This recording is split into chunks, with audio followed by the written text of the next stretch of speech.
B.A.sem-6 અર્થશાસ્ત્રમાં paper number 18 વિકાસ અને પર્યાવરણનું અર્થશાસ્ત્ર 2 યુનિટ 2 ભારતીય પર્યાવરણની સમસ્યા.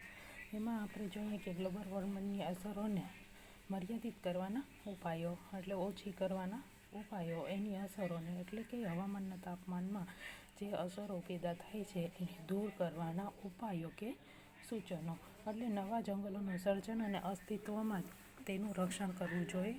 કે જવાહરલાલ નહેરુએ વૃક્ષોનું મહત્ત્વ સ્પષ્ટ કરતાં જણાવે છે કે વૃક્ષો તો પર્યાવરણનું શુદ્ધિકરણ કરનારા આપણા કુદરતી ફિલ્ટર પ્લાન્ટ્સ છે.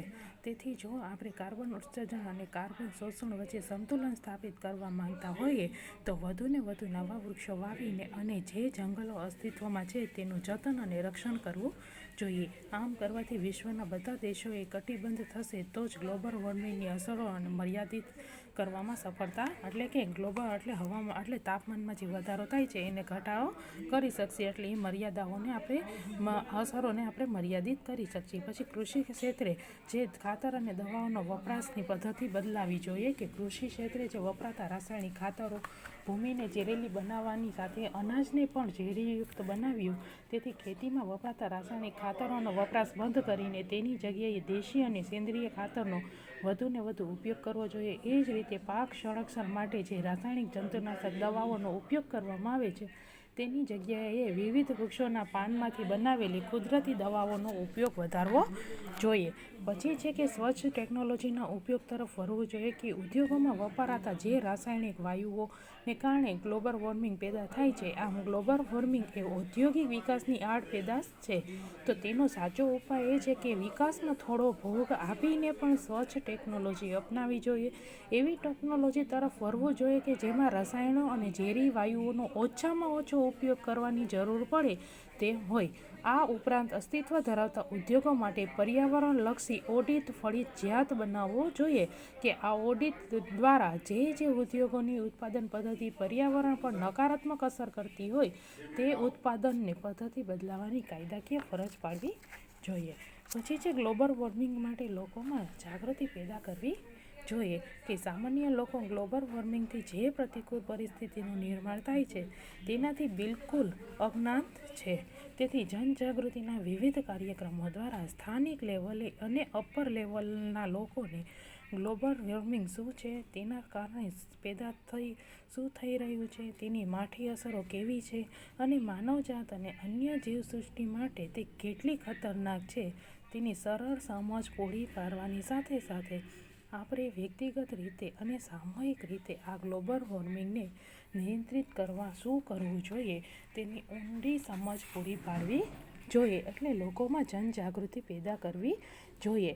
જેના કારણે જે ગ્લોબલ વોર્મિંગ માટે લોકોને જાગૃત કરવા જોઈએ કે શેના માટે પેદા થાય છે, એની માઠી અસરો કઈ કઈ છે, એટલે માનવજાત અને અન્ય જીવસૃષ્ટિ માટે તે કેટલીક ખતરનાક પણ પુરવાર થાય છે.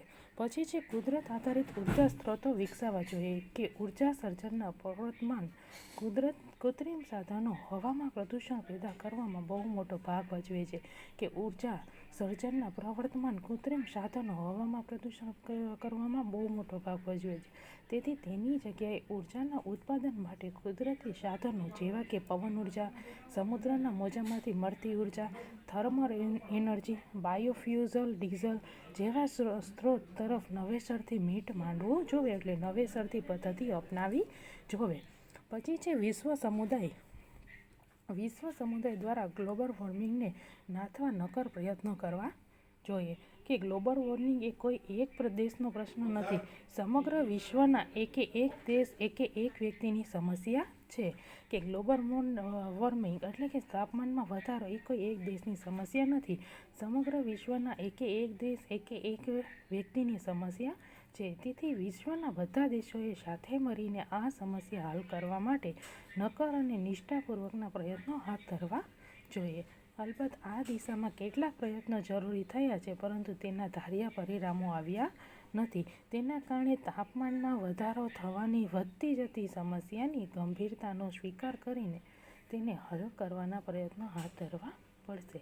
આ માટે વિશ્વના બધા દેશોએ અને વ્યક્તિઓએ પોતાની કાર્યશૈલીને એ રીતે નવેસરથી ગોઠવવી પડશે કે જેથી પર્યાવરણને થતા નુકસાનમાંથી બચવા સમગ્ર માનવજાતને બચાવવા માટે આપણે જ નિમિત્ત બની શકીએ છે. પછી વૈશ્વિક તાપમાનમાં વૃદ્ધિ કરતા ભૌતિક સુખ સગવડના સાધનોનો વપરાશ નિયંત્રિત કરવો જોઈએ કે આપણે ફ્રીજ, એસી, મોટરકાર વગેરેનો વપરાશ સ્વૈચ્છિક રીતે ઘટાડીને ગ્લોબલ વોર્મિંગના પ્રશ્નને હલ કરવામાં સહાયક બનવું જોઈએ કે આ રીતે ઉપરોક્ત ઉપાયોને સ્વૈચ્છિક રીતે અમલમાં મૂકવા અને તેમાં સહયોગ આપવા માટે નિષ્ઠાપૂર્વકના પ્રયત્નો હાથ ધરવામાં આવશે તો જ આપણે ગ્લોબલ વોર્મિંગ એટલે તાપમાનમાં જે વધારો થાય છે તેને આપણે નાશ કરી શકશે એટલે એને રોકી શકશે. એટલે આ એના ઉપાયો છે કે હાથ ધરવામાં આવે તો અવશ્ય કેટલેક અંશે ગ્લોબલ વોર્મિંગની પ્રતિકૂળ અસરોને નિયંત્રિત આપણે કરી શકશે પોતાની રીતે કે આપણે નિષ્ઠાપૂર્વક તેનું વૈશ્વિક તાપમાનમાં જે વધારો થાય છે એ ભૌતિક સુખ સગવડના સાધનોનો વપરાશ આપણે નિયંત્રિત કરવો જોઈએ. એટલે આપણે પોતાની રીતે જ એ તાપમાનમાં ઘટાડો કરવા માટે આપણે જે વપરાશ કરીએ છીએ એ સાધનોમાં આપણે શું કરવું જોઈએ કે ઘટાડો કરવો જોઈએ કે ફ્રીજ, મોટરકાર, એસી વગેરે જે વૈશ્વિક એટલે કે સ્વૈચ્છિક રીતે ઘટાડીને ગ્લોબલ વોર્મિંગના પ્રશ્નને હલ કરવામાં સહાયક બનવું પડશે. આપણા વપરાશના સ્વૈચ્છિક એટલે પોતાની રીતે આપણે જે વસ્તુઓનો વપરાશ કરીએ છીએ તેમાં ઘટાડો કરવો પડશે. આગળનો અભ્યાસ આપણે નેક્સ્ટ વિડીયોમાં જોશી. Thank you.